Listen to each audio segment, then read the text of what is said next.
Hi friends, நம்ம பார்க்க போகிற மலையாள படம் த பார்ட்னர்ஸ். இந்த பார்ட்னர்ஸ் படம் பார்த்திங்கன்னா ஒரு கிராமத்தில் நடக்கிற ஒரு மோசடி தான் இது.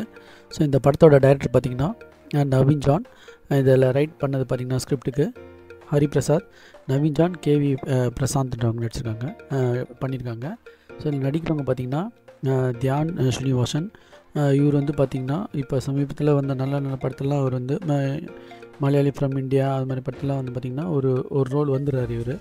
ஸோ அப்புறம் வந்து பார்த்திங்கன்னா ஒரு ஒரு ஜனரஞ்சகமான ஒரு கேரக்டர் இவர் கரெக்டாக மேனேஜ் பண்ணுறாரு.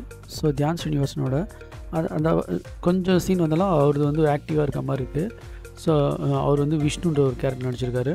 அப்புறம் தேவகி ராஜேந்திரன், மதுஷன் ராவ் வந்து பட்டுன்ற அவர் வந்து ஒரு பெரிய ஒரு தாதா மாதிரியான ஒரு கேரக்டர், நம்ம தமிழால் தான் அவர் பட்டுன்ற கேரக்டர் நடிச்சிருக்காரு.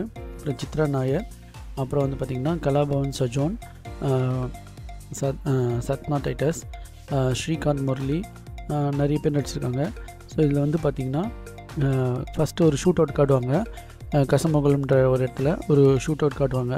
அந்த புல்லட்லாம் போகாமல் சிஜியில் பண்ணி பயங்கரமாக காமிச்சாங்க. அது சாதாரணமாக காமிச்சிருக்கலாம். அது ஒரு சீன் வரும். அது முடிஞ்சோன்னா உடுப்பி கிராமினி பேங்க்கில் வந்து ஒரு இன்டர்வியூ நடக்கிறத காட்டுவாங்க.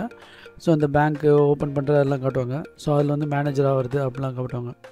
அடுத்தது பார்த்திங்கன்னா 5 பேர் வந்து பார்த்திங்கன்னா அதில் ஒரு ஃபேக்கான ஆளாக இருப்பாங்க.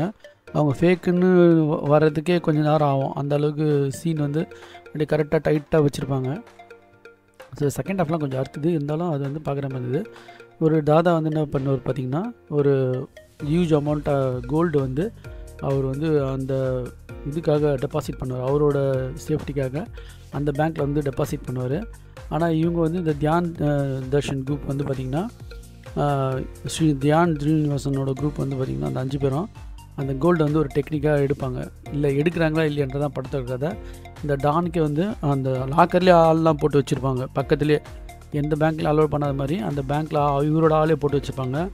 அப்படி இருந்தும் அந்த கோல்டை வந்து எப்படி இவங்க அடிக்கிறாங்கன்றது தான் செகண்ட் ஹாஃபு. இந்த போலீஸ் வந்து ஃபஸ்ட் எடுத்தோன்னே பார்த்திங்கன்னா இந்த படத்தில் அந்த பேங்க் ஆளை வந்து இன்கம் டேக்ஸ் ஆஃபீஸர் வந்து இது பண்ணுவார், இன்ட்ரார்கேட் பண்ணுவார். அவனுக்கு ஸ்வீட்லாம் ஃபஸ்ட் எடுத்து வந்து கொடுப்பாங்க. இன்ட்ரார்கேட் பண்ணும்போது பார்த்திங்கன்னா சாதாரணமாக இருக்கும், என்னடா இதுன்ற மாதிரி. அப்புறம் அந்த இது வந்து பார்த்திங்கன்னா அந்த பேங்க் இதுக்கு தான் போவோம். ஸோ சாதாரண இதுதான் பார்த்தா இந்த 150 கிலோ தங்கத்தை வந்து எப்படி அடிக்கிறாங்கன்றது தான் இந்த குரூப்போட இது. ஸோ அவன் வந்து அடிச்சுட்டு அவன் வெளியூர் போயிடுவான். அது கடைசி கிளைமேக்ஸில் வந்து அது லைட்டாக தெரியும். ஆனால் இந்த படம் வந்து ஒரு விறுவிறுப்பாகவே இல்லை ஃப்ரெண்ட். நம்ம ஓஷன் சீரீஸ்லாம் பார்த்துட்டு இந்த படம் பார்க்கும்போது ரொம்ப ஸ்லோவாக இருந்தது. செகண்ட் ஹாஃப்லாம் ரொம்ப ஸ்லோவாக இருந்தது. இன்ட்ரோல் பிளாக்லாம் வந்து சுமாராக தான் இருந்தது.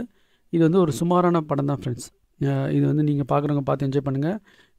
இந்த வாரம் வந்து பிக் பென் அப்புறம் கனகராஜ்யம் வந்து நல்லா இருந்துச்சு. ககனாச்சாரியன்னு ஒரு படம் வந்தது. அது வந்து பார்த்திங்கன்னா கொஞ்சம் ஸ்லோவாகவும் காமெடியாகவும் இருந்துச்சு. ஸோ இந்த படம் பார்க்குறவங்க பார்த்து என்ஜாய் பண்ணுங்கள். இது ஸ்லோ மூவி தான், மறுபடியும் சொல்கிறேன். Thanks friends.